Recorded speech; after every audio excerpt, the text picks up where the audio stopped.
Sa loob ng mahigit na 10 taon ng aking immigration practice sa Australia, ang mga nurses sa Singapore ang isa sa pinakamarami kong successful clients, lalong-lalo na sa aming Job Ready program for nurses. Magandang araw po sa inyong lahat. Ito po ang inyong lingkod, Attorney Renan Tepisulit, isang registered migration agent sa Australia na may numerong 1382407. Welcome po sa ating podcast na may titulong Pinoy Nurses sa Singapore, OBA ba o Trans-Tasman? Napakaraming pathways para maging registered nurse sa Australia. Pero para sa mga Pinoy nurses natin sa Singapore, meron tayong popular na pathways para sa kanila. Ito ay ang Outcomes-Based Assessment at ang Trans-Tasman Recognition. Ang Outcomes-Based Assessment ang siyang pinakabagong approach ng Australian Health Practitioners Regulatory Authority sa pag-assess ng mga internationally qualified nurses. Ito ang humalili sa bridging course na halos mahigit na 10 taon din naging daan upang maging registered nurses sa Australia ang mga Pinoy nurses. Ang OBA ay binubuo ng NCLEX at OSCE. Ang NCLEX ang siyang cognitive assessment, samantalang ang OSCE ang siya namang behavioral assessment.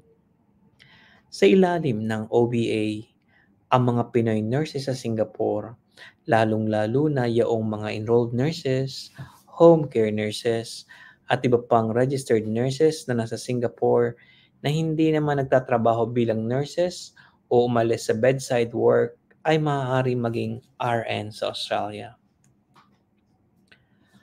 Ang mga nasabing nurses ay pwede magproseso ng kani-kanilang mga papeles sa APRA at pagkatapos makakuha ng referral letter ay pwede na silang kumuha ng National Council Licensure Examination o NCLEX. Katulad rin ito ng NCLEX ng Amerika. Ngunit ang referral ay nanggagaling sa APRA. Kung halimbawa naman na mayroon ng resulta ng NCLEX mula sa Amerika, ay pwede itong gamitin upang hindi na mag-NCLEX sa Australia. Kung ito ay hindi naman lalampas sa 10 taon mula noong naipasa niya ito. Ang OSCE naman o ang Objective Structured Clinical Examination ay siyang susukat sa clinical skills sa ating mga nurses.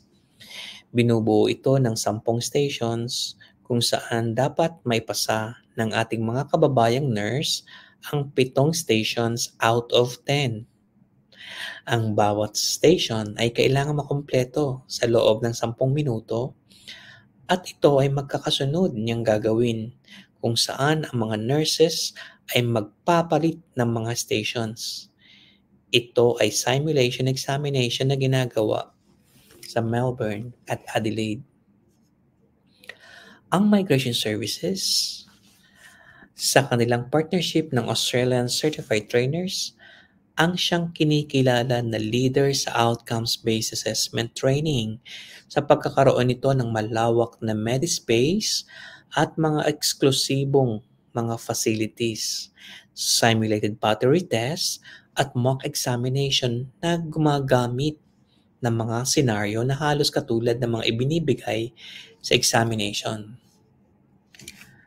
Kapag naipasa ng ating kababayang nurse ang 2 examinations na ito, ay pwede na silang kumuha ng English test. At ang karaniwang kinukuha ng ating mga kababayan ay Pearson Test of English o PTE. At kinakailangan na all 65 ang makuha upang maaprubahan ang kanyang registration as a nurse sa Australia. Ang pinaka-popular na pathway naman para sa Pinoy nurses na registered sa Singapore ay ang Trans-Tasman Recognition. Ang ibig sabihin nito, gagamitin ng agreement na Trans-Tasman sa pagitan ng New Zealand at Australia upang maging registered nurse sa Australia. Ang proseso ay magsisimula sa pagpapasa ng mga dokumento sa third-party verification na tinatawag na CGFNS.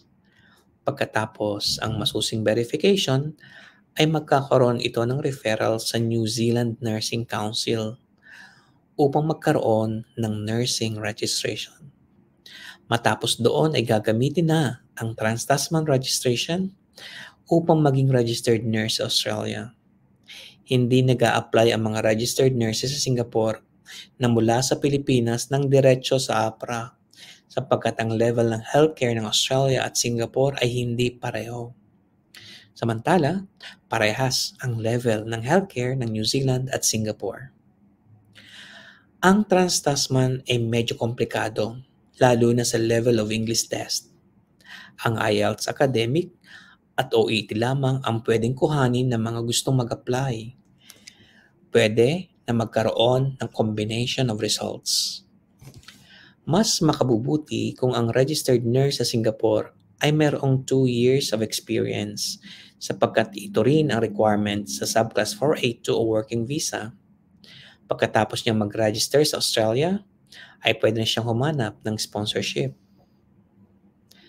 Kadalasan, suliranin ng mga RN sa Singapore ay ang pagkuha ng mga Certificate of Employment sapagkat ay pinagbabawal o hinihigpitan ng mga hospital sa Singapore ang pagkuha ng Certificate of Employment sapagkat nauubos ang kanilang mga nurses.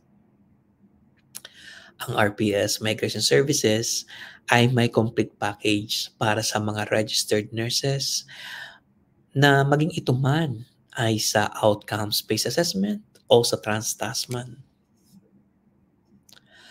Ang mga nurses na naging produkto ng pathways na ito ay pawang mga successful na at namumuhay ng payapa sa Australia. Karamihan sa kanila ay may mga bahay at lupa na, magagarang sasakyan.